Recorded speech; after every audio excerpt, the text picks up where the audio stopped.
Being proficient with the ultrasound is an underrated skill that a bedside nurse can bring with them to CRNA school. So if you are ultrasound IV trained and you know how to use the ultrasound, you can get your hands on it, you're familiar with vasculature, the anatomy, stuff like that, that is going to help you immensely in CRNA school, because when you are training to become a CRNA, you are learning regional anesthesia, so peripheral nerve blocks. You're also learning how to place arterial lines with ultrasound, and you also are doing potentially ultrasound guided peripheral IVs. You are also learning how to place central lines such as IJs.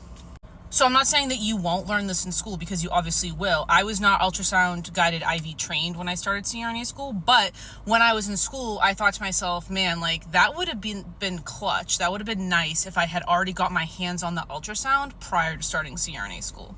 So if you have the opportunity in your unit to become trained in the ultrasound, if you have the chance to kind of observe how those lines are placed, outside of, seeing them when you are, watching the physicians or the NPs, PAs place, arterial lines, central lines, stuff like that. I'm saying you yourself learning how to use the ultrasound and get your hands dirty with it.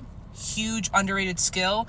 You will thank yourself when you start CRNA school and train to do blocks and all that you had the ability to learn that ahead of time.